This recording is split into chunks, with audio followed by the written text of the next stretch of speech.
Hello? Hello? Yes? Hello, everybody. My name is Xavier Labandeira. I'm here at the EUI, Florence, in the beautiful surroundings of the European University Institute. And we have a few attendants here, and we are with Peter Cramton, a friend of us, a friend of FSR Climate.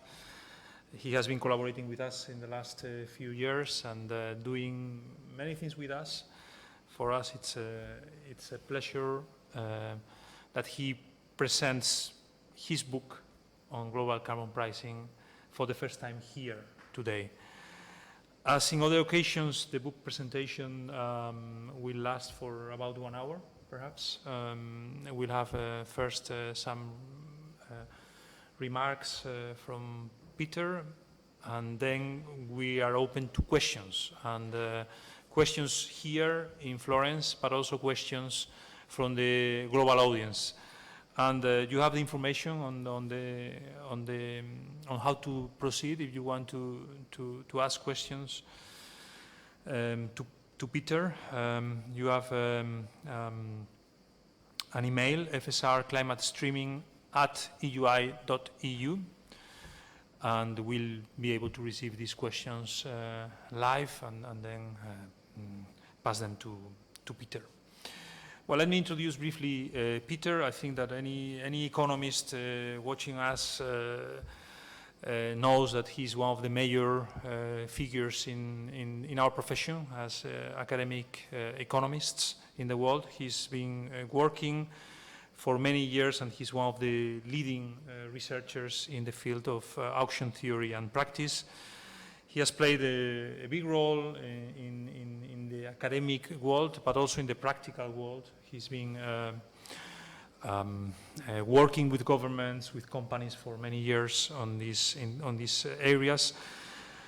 And since 2001, he has also played a big role in topics related to energy, to electricity, to natural gas, and of course FSR Climate is very interested in these things, and FSR in general is very interested in these things.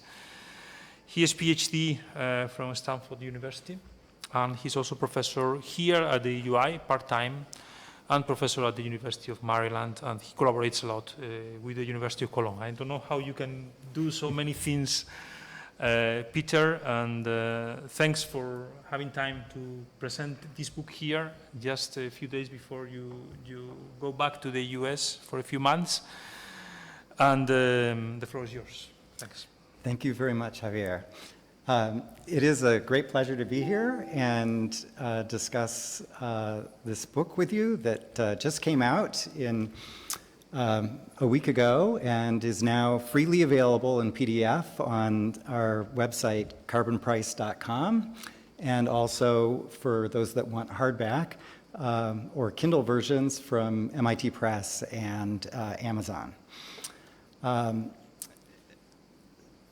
The world's been struggling for 25 years to come up with an effective and durable climate policy to address global warming. And the question of this book is, how can we get there? And so that's what I'm going to be talking to you today about. The book has a very long and diverse set of contributors. I think all of these are names people are familiar with. And one of the interesting things is that there's a strong consensus despite the diverse backgrounds of the contributors who've been studying climate policy for many years from different perspectives, there's a core consensus on what we need for a effective and durable climate agreement. And that will be the focus of my remarks today before we open it up to questions. The first main point is that climate change is a cooperation problem, that individual countries have an incentive to free ride on the efforts of others without some cooperative agreement. So cooperative agreement is essential. Now, this was emphasized by the Intergovernmental Panel on Climate Change. However, leading up to Paris, many people argued that, in fact, narrow self-interest was enough to have an effective climate policy to address global warming. And here are some of the quotes at the time, right before Paris. So we argue that, in fact, that's not the case, that narrow self-interest is not enough. It would be enough if there was a limited carbon supply, but the carbon supply in the Earth greatly exceeds the carbon budget at even a 2 degrees Celsius increase from pre-industrial levels. Another possibility that would make cooperation unnecessary is a technological miracle that somehow made the production of energy with renewables the dominant choice and push aside all fossil fuels. And that is a possibility, but it's a risky bet, and people do not think that it will happen fast enough in order to address global warming fully with purely self-interest. Certainly, technological advance is going to be very important in reducing the cost of addressing global warming. There's been huge advances in both solar and wind production, and there's going to be big advances in battery storage and other things that, and actually an effective climate policy will accelerate the development of these positive trends. So yes, technology will reduce the cost of addressing global warming, but it won't eliminate the need for cooperation. And finally, many have argued that simply for reasons of addressing local pollution, when a country has a narrow self-interest in addressing global warming. And while it's true that this is a very good reason to address emissions, the global and domestic damages are additive, and therefore, if you focus on your narrow self-interest, yes, you'll want to address the local pollution issues, but that will not be enough to address the global damages as well. And of course, the fact that the world's been working for 25 years to try to come up with an agreement also suggests that self-interest isn't enough, that global cooperation is needed, and we certainly believe that, and that's a theme of the book. So the main question of the book is, can cooperation be designed? And our answer is yes.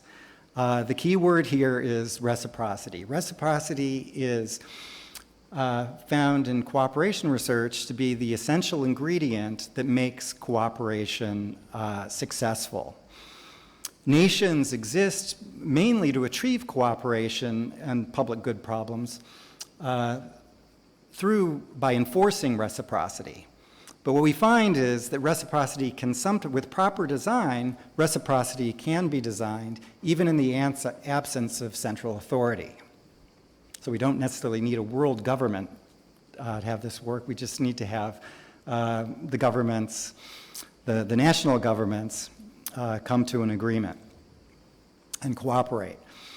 Indeed, this has been this demonstration of the importance of reciprocity for cooperation has been the life work of Elinor Ostrom, who has shown in literally hundreds of field studies how important reciprocity is in supporting cooperation in public good settings like climate policy. To illustrate the problem of individual commitments, let me show a very simple game. So here's a simple public good game where there's 10 players, each has an endowment of $10, and each can pledge anywhere from $0 to $10. The pledge will be doubled, and then the total will be distributed equally among all the players. So if the group cooperates, then they can all pledge $10 and double the wealth of our small society in this game. However, each has an incentive to free ride, and there's a unique equilibrium way to play this game, which is to pledge 0. And so that's what we would expect to have happen. Now, you might say, well, that's a static game, and the climate policy game that we're playing in real life is dynamic, taking place over many years, so perhaps the dynamics of individual commitments will lead to an upward spiral of ambition that will achieve cooperation. But in fact, that's not what we've found. If we think of the Kyoto Agreement, what's happened is country after country has left the agreement, Japan, Russia, Canada, and New Zealand. And in fact, when we look at other settings where there's a public goods problem, Ostrom and literally hundreds of studies have shown that, in fact, the dynamics of individual commitments tend to be negative, that in fact, rather than the upward spiral of ambition, we get a downward cascade. And this has also been supported theoretically and in the laboratory. Now, if we just make one small change to the game, so we have the exact same game, our 10 players, each endowed with $10, each making a pledge, which will be doubled, and then distributed evenly to all the players. But now we make one little change, which is the pledge is a commitment to reciprocally match the minimum pledge of the others. So now we've introduced reciprocity in that when I pledge $10, I'll only have to contribute the $10 in the event each of you contribute the $10. The equilibrium dramatically changes. Now we get a unique outcome of full cooperation where we all want to pledge $10. And the reason is the reciprocity. I'm no longer at risk for being the sucker, letting all of you free ride on my generosity. So what we need in international climate negotiations is a reciprocal common commitment. And that brings us to Paris. So in Paris, there was a very important step forward, and that step forward was to a consensus goal. So now there's a consensus aspirational goal of below 2 degrees Celsius, increase from pre-industrial levels. And in fact, it's much well below 2 degrees, and hopefully as low as 1.5 degrees. The question is, how can we bridge the gulf between this admirable consensus goal and the intentions or targets that have been proposed by the countries? When we look at the intended national determined contributions, the targets of the individual countries that have been put forward, they fall short. And this picture shows just how far they fall short. On the left-hand side, you can see the carbon budget consistent with the Paris goal. On the far left is the 2-degree budget. The 1.5 degree budget, we have to effectively stop emitting right now. And then when we look at the country's targets, even if everyone follows through with their targets, and there's some question whether the United States will follow through. We need some changes in the US for that to happen.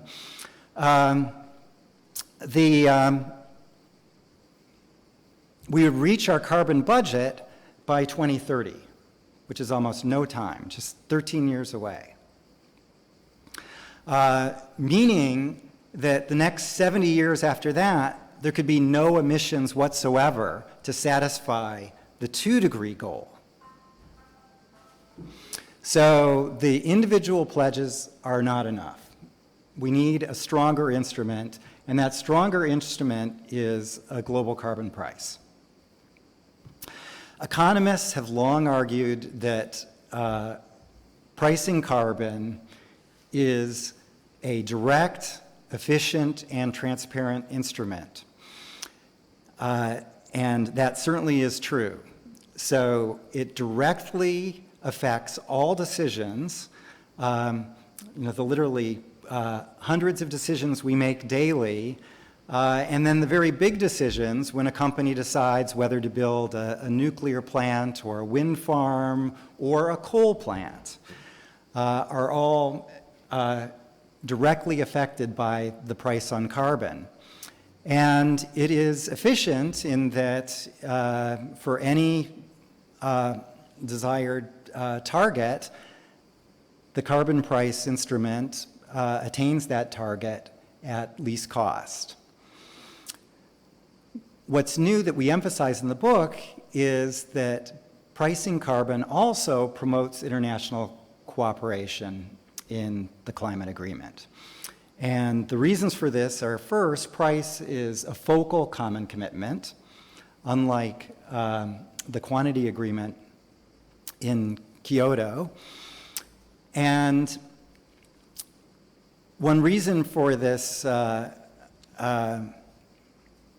focal common commitment is the consensus around that the price should be uniform. So when we're talking about a carbon price, there's a strong consensus that the country's price should be the same as the global price. So we just have one price. So we've reduced the dimensionality of the problem, and that greatly facilitates the negotiation. We're essentially negotiating on the intensity of effort that we collectively want to engage in, rather than with a quantity agreement deciding how much each of us should be allowed to emit, which is effectively amounts to us deciding large wealth transfers among the various countries, which is not something that's easy to agree on. Now, price commitment also reduces risk relative to a quantity agreement. So one of the problems that Kyoto faced, and in other public goods settings, is stochastic shock. So something happens, there's uncertainties that destabilize the cooperation. One really nice thing about the price instrument, pricing carbon, is that the countries get to keep the carbon revenues, and that mitigates the risk, and in particular the need for buying a large quantity of carbon credits. So a good example of that would be the 9/0 earthquake in Japan. If there was a quantity agreement, then Japan immediately lost all its nuclear power, and some of it on a permanent basis. So Japan would have to substitute that nuclear power with fossil fuel generated power and purchase a large quantity of carbon credits from the rest of the world. So it would be a massive outflow of tens of billions of dollars to the rest of the world from Japan, all because of this earthquake. In contrast with the price instrument, the revenues, the carbon revenues, stay within Japan, and so Japan could follow the agreed world price of carbon, and yes, there would be additional carbon revenues within Japan, but those carbon revenues would stay in Japan and could be redistributed back to the citizens of Japan. The final thing that's important to address in a global agreement is the large asymmetries among the countries. These asymmetries hamper cooperation and make agreement very difficult. So for this, the idea is to establish a coalition of the willing, omitting some. So instead, we focused on the UN process, which is consensus among all countries. But if instead we are a little less ambitious and simply construct a large coalition of the willing that covers the vast majority of carbon emissions in the world, and then use border carbon adjustments to encourage others to participate, that's one very effective approach. But we still need to do more. The asymmetries, for example, between the United States and India are so severe that India needs some additional encouragement to participate in a significant global carbon price. And for that, we need a green fund, and the green fund would effectively make transfers from countries like the United States, who are high emitters on a per capita basis, and make those transfers to countries like India that are low emitters on a per capita basis. Again, we can reduce the dimensionality of the problem to just two: a carbon price, the intensity of cooperation against global warming, and then a generosity parameter that would determine the size of the transfers from the wealthy high emitters to the poor lower emitters. Now, in the United States, one national solution has recently been put forward, which is based on carbon dividends. And this is actually the top half of a full-page ad in the Wall Street Journal last week that describes what this carbon dividends plan is. And I thought I would say a few words about it because it is it's probably the US's best hope at having something significant happen in the United States, and it's also a very good model for other countries. So it rests on 4 pillars. One is the carbon price, a carbon tax starting at, say, $40 and increasing gradually over time. Would be the instrument that affects behavior directly to get people to reduce emissions. This would be revenue neutral, which means the revenues will be going back to the people in the form of a carbon dividend, which is the second pillar. So all Americans would receive a carbon dividend equal to the revenues of the tax that is collected. And this actually has some very nice redistributional consequence. In fact, roughly 70% of the poor, 70% of the US population would financially benefit from a carbon tax with this dividend, which is rebated on a per capita basis, per person basis. The third point, which brings the conservatives on board, is a rollback of carbon regulations that are no longer necessary because, now certainly there will be some regulations that are necessary, like certain standards sometimes make sense, but there's a number of regulations that could be rolled back because the carbon price would make them unnecessary. And then the fourth, and this brings in reciprocity, is the border carbon adjustments, which level the playing field, promote American competitiveness, and most importantly, encourage other countries to participate. And so, in fact, I view this national solution as, yes, it is something that the US could do unilaterally, but it would be much more effective if it was done in agreement with a hopefully large coalition of the willing other countries participating at the same time. Now, the second half of the ad lists the founders, and this is a remarkably diverse set of founders of this proposal, including corporations, organizations, and thought leaders in this area. And I do think that it has some chance going forward, although it's a difficult environment in the United States right now, some reasonable chance in the United States, but also elsewhere. And this could be done in China, in the EU, and ideally, as I said, in collaboration with many countries. So with that, let me conclude that indeed cooperation can be engineered.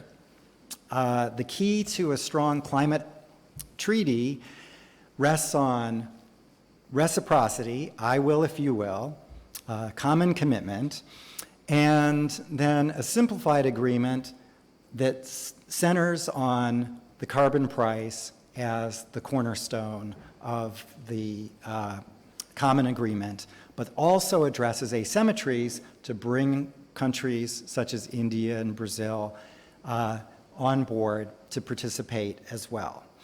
So if I was to sum up the book in just 2 words, they would be price carbon. If you were to give me 7 words, they would be price carbon, I will if you will. Thank you. Well, thanks a lot, Peter, for this very, very interesting and nice talk. Let me give you a few impressions and perhaps a few questions before I turn to the public and hear the presential public. And then perhaps Claudio can also inform us about questions from the online audience. So, well, I fully agree with you on all what you said, and actually we had discussed some of these issues before. Some other issues they are new to us, like this carbon dividend initiative, which seems really, really promising. But let me give you 3 general comments and perhaps questions related to this. First, regarding carbon pricing, I think that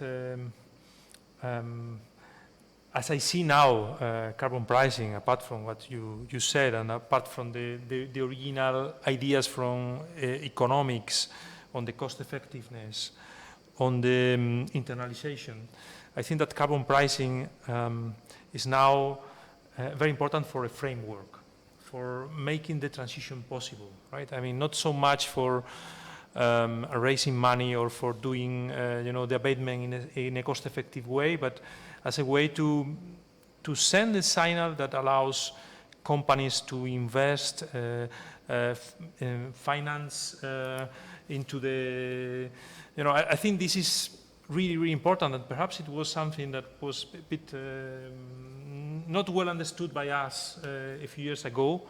But when you talk to companies now, when you talk to leading people, I think that they place more important in this than in the usual stuff that we were discussing in academia for decades. So I wanted to know your opinion, if you agree with this, and also as a transition tool. I think that you were mentioning how equity has to be taken care of when we apply a carbon tax or a carbon price. I think that this carbon pricing can not only provide the framework, but also to allow a quite easy transition, right? In the sense that you get, first of all, it's the cheapest way to achieve the objective, which makes it easier. Second, you can use the revenues to compensate losers, countries, individuals, sectors. I mean, there is a huge debate now in Europe, and probably in the US, on how to protect miners and mining companies, etc. I think this is completely misleading. In Spain, we are emitting a lot of CO2 without, need from the electricity sector, because we are supposedly supporting a few thousand miners across the country, but 90% of the coal is imported. These miners are really a bunch, and the question is how to allow a proper transition without having this strong lobby in the minds of people, these workers that are going to lose their job and they do the marches, etc. So perhaps, I would like to know your opinion on the transitional advantages of carbon pricing. Then second, some comments, I couldn't agree more with you when we talk about reciprocity and how the US may play a big role with this carbon dividend, etc. But in practice, we are horrified to see what's going on in the US since Trump was elected a few months ago, and particularly when he started to dismantle Obama's scheme of climate policy, and when he decided to pull out from the Paris Agreement. So first of all, I would like to know your impression on this. Some people say, well, this is not so important because at the end you have the states, at the end you have the technologies, at the end American people are really in favor of doing things, so it's trying to put a barrier to the tide, but it won't be possible. But other people, and I'm included in these people, think that this may be an important issue, because how can you explain to a poor country in the world or to a middle income country in the world that the biggest economy of the world, the richest part of the world in terms of economic capacity, responsible for a big share of historical emissions, and with limited costs, according to the NDCs proposed by Obama, is going out of the system? What are the incentives?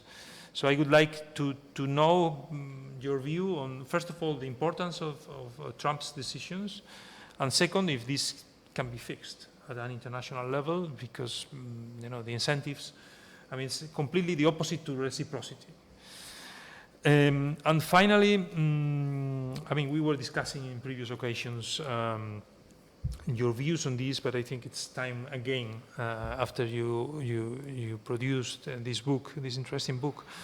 And how can you use the Paris Agreement as a starting point from implementing these ideas, right? And again, we were a bit disappointed as economists to see that carbon pricing was not included in the agreement, despite the attempts of a group of economists, including you and me, who signed the manifesto and said that this was a crucial thing. And talking to negotiators in Paris, they confessed me. Look, this is impossible. We cannot even put it in, not in the text, of course, but not even in the discussions of the groups. It's just a forbidden issue.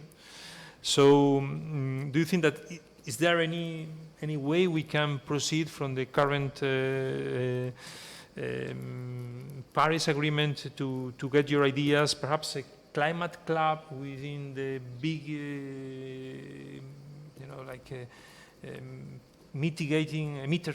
emitting countries?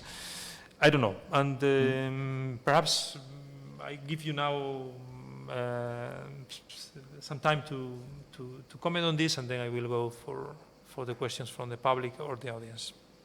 Good. Thank you very much for your remarks. So let me do them in the order that you presented them. First, with respect to investment by companies, you're absolutely right that the companies are, if I'm an energy company and I'm deciding, I'm literally making billion-dollar decisions about which type of plant to build, gas, coal, wind, solar, what portfolio to have. Those decisions are based upon expectations of the carbon price. So all these companies have a carbon price path that they're using for their decision making. The challenge that they have is that there's enormous uncertainty about what the actual carbon price path will be. And this is the reason that a lot of energy companies, I mean, if you look at that list of founders of the Climate Coalition, ExxonMobil, Total, Shell, so we've got BP, we have many energy companies. Why would they support a carbon price plan? And the reason is that they're having to make these decisions, and they're facing a lot of risk. I mean, what we know now is that the carbon price, if you look at the EU's ETS, that the price variation there is often due to political uncertainties that are very difficult for the companies to hedge. And as a result, many companies, and this is true in the United States, many companies support carbon pricing to reduce the uncertainty. Now, it is also true that the energy companies, so not only do they have a lot of oil, they have a lot of gas. And in the near term, the next 10 years, 20 years, they actually benefit from the replacement of coal with natural gas in the production of electricity. And so so it's actually not so costly for the large energy companies to participate in a carbon tax, and does reduce their uncertainty enormously. What we've seen in the U.S. is, and we're seeing throughout the world, but even in the U.S., where the climate policy perhaps hasn't been as coherent as it should be, there's a lot of the new build is wind and solar and some natural gas, no coal whatsoever. And the reason for that is because of the expectation of carbon prices in the future, as well as some subsidies for the renewables. To your second point, well, actually, on your first point as well, you wanted me to say something about the miners and the transition away from the fossil fuels. And the reality, much like in Spain, is that there actually are not that many jobs in coal mining nowadays. That in fact there's an order of magnitude more jobs in green energy than there is in coal. And so really this is a question of transitioning from coal and to renewables, and in fact making that transition effectively, which a carbon price would help, is very much sustainable growth, and will, with proper redistribution, will benefit those with who have had or currently have mining jobs. Coal will not come back. So unless Trump is proposing and is successful at bringing huge subsidies to coal generation, coal will not come back. In Texas, there's been no coal build, and in fact, the existing coal plants are going to be retiring over the next number of years with the current policy. Now, you mentioned that you were horrified with what's going on in the United States, and I am horrified as well that it actually the policy that our current president is espousing is a senseless policy. It really makes no sense whatsoever, and there's not support for it outside of a very small group of people that are seemingly oblivious to rational thought. So I think that this is going to be it's going to be hard for Trump to continue to pursue a coal is great, renewables are bad sort of policy. It just doesn't make any sense.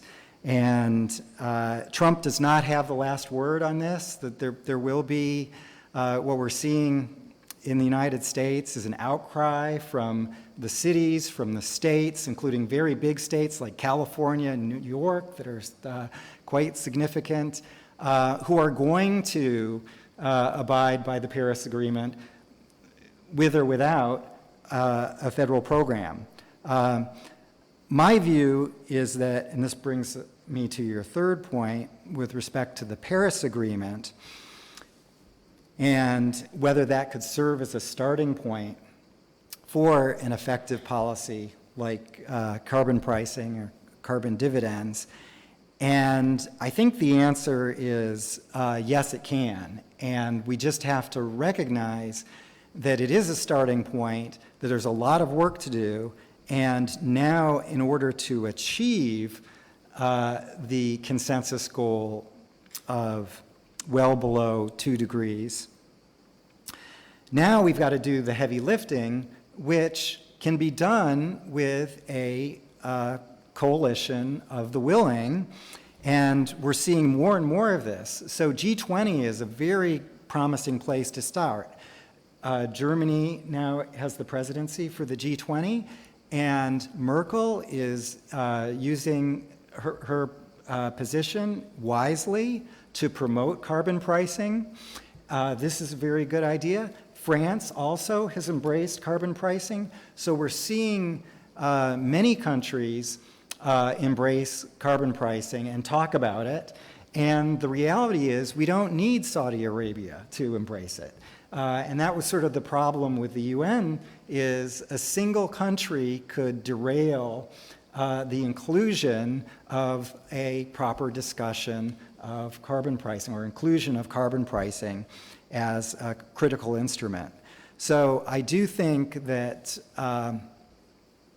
Paris does set an excellent starting point, and now we need to move forward with carbon pricing as being the cornerstone to the agreement, and I think to making the agreement effective.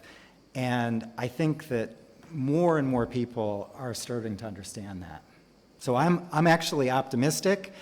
And the good thing, we have to move quickly. We don't have hundreds of years to fool around, but we do have many years, but not too many. So we no longer can say we have decades to deal with this. No, in fact, we have to deal with it soon, but I think that we can do this, and the serious hiccup that we've had in the United States, which is, I think, shameful, is going to be corrected. I'm very optimistic. Thanks, Peter. Any questions from the public here? Jordi? Thanks, Peter, for your talk and for your book, which is free to download, which is also very nice. My question is, well, you said that carbon pricing is, in fact, one of the advantages is that it will raise revenues, and of course these revenues within country can be used to compensate the losers, and actually you provided us an example with the carbon initiative in the US. But I would like to ask your opinion on which would be the case for the cross-country, for the green fund. So how this would affect the willingness of loser countries to agree on a carbon price, or whether this would be conditioned to the return of the green fund. So would this focal point of the carbon price be somehow harmed by the fact that countries may expect some transfers? I mean, I don't see the transfers from the rich to the poor as easy, no? Yes. Yes, the transfers are difficult. And one thing about the transfers is they need to be limited in scope in order to have countries like the United States participate fully. The good news is that because of the technology advances it actually is not going to be that expensive for countries like India to have the growth that they need and deserve without enormously increasing their emissions. So they will be able to have sustainable growth, and yes, the rich countries like the United States will need to pay for their abatement, but paying for that abatement is not so expensive given the technology advances that we've seen. And you can see this in the rapid expansion in solar and wind in countries such as India and China and elsewhere, that the costs are coming down now. And so I think that maybe 10 years ago the transfers would have to be much more substantial than they need to be now in order to greatly reduce the emissions from the less developed countries. But it will be, that's one of the thorniest issues in the international negotiations. First, Peter, thanks for your talk, and of course I agree with you in all the importance of carbon pricing, reciprocity, and the importance of this for the cooperation. I have a couple of comments. One is that you say that there's no cooperation because there is not reciprocity, which I agree. Now the question is how to foster reciprocity instead of, before the question was how to foster cooperation, now the question can be rephrased, how to foster reciprocity, because you always need the first mover to do it. And looks to me that what you said, that this coalition of willing, can be a solution. Like, if you can comment on this. And second, on your example from the Japan, I got that when you say that price is better than quantity, you mean that there is a fixed quantity for each country. What about instead a system as the ETS, where the quantity is defined at general level, and so in this case, if Japan has an earthquake, the quantity can be supplied by other countries around. Good. Yes. So I think regarding the motivating the reciprocity, I think that we're seeing the beginnings of that in the discussions at the international level among the leaders. I mentioned Germany and France and other countries now talk about it and supporting a carbon price. We're seeing in the United States, maybe not from our president, but from many other leaders and from company leaders and so on, a willingness to talk about carbon price.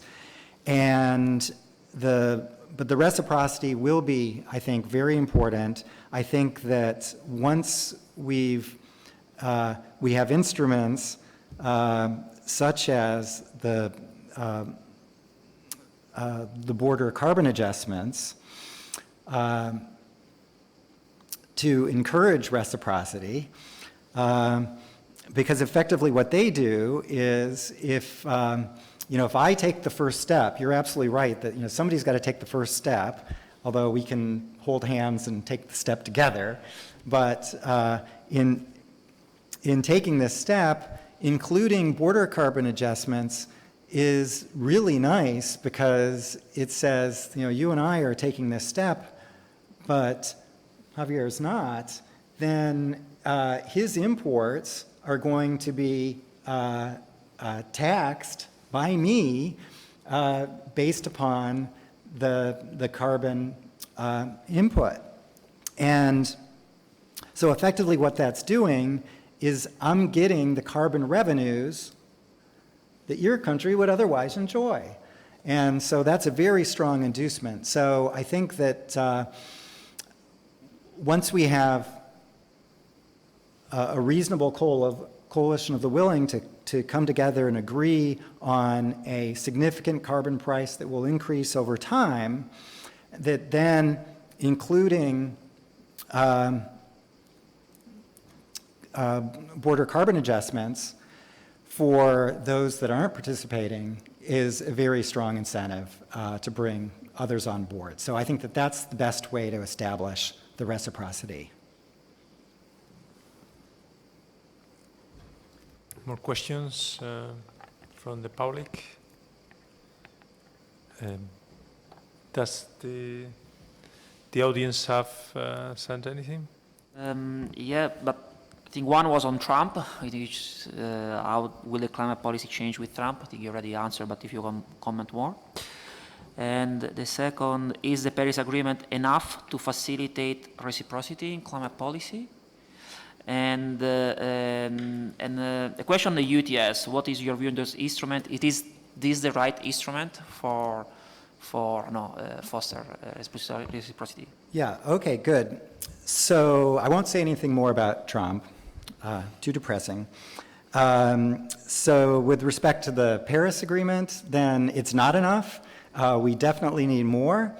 And so I think that we will have more. I think that it will not come from a UN agreement, but rather a smaller set of countries that take the next big step, which is actually a binding agreement to a price path, and which then other countries will join. With respect to how they implement the carbon price, the countries can do it in different ways. So carbon tax is the most obvious, and many countries will do that. Other countries might want to use a cap and trade to implement a carbon price, because after all, that ETS does price carbon. And if the price isn't high enough, then one can restrict the quantity some more, and that can be made to work. So yes, so ETS could be the instrument for within a country or group of countries like the EU, but I would suspect that most would prefer a carbon tax, which is simpler in the sense that it directly establishes the desired price. Now, the price path will need to be adjusted over time. So the other thing that we need is periodic review, which is also part of the Paris Agreement, to adjust things if we're not getting enough emission reductions, then the price path may need to increase faster than initially planned, or perhaps we're doing too well, which I have no fears about. There's a tendency to undershoot on these things, but those adjustments could be made as well. Now, there's one thing about the use of the quantity instruments, and so cap and trade. We now have a long history of their use, over 20 years. And what we found is that they inevitably fall short in terms of pricing. The prices are too low. I think that everyone that's serious about the climate would say that the ETS prices in the EU are too low, and they should be stronger. And there's good reasons why they ended up being too low, because everybody's fighting for allowances. You know, initially it was quantities being grandfathered, and so the way you resolve these difficult negotiations is by creating too many allowances. So that's the big problem with the quantity instrument, is that sort of the loophole within the quantity instrument leads to excessive allowances and prices that are too low. Whereas with the price instrument, you're directly establishing a price, and the price is what the companies want to see.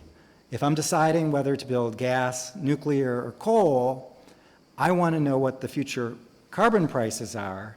I don't care a hoot about what the quantity of emissions is. Price is the only thing that's relevant for my decision making. We are now close to 4 p.m., which was the time for finishing the talk. Any question, any extra question from the public?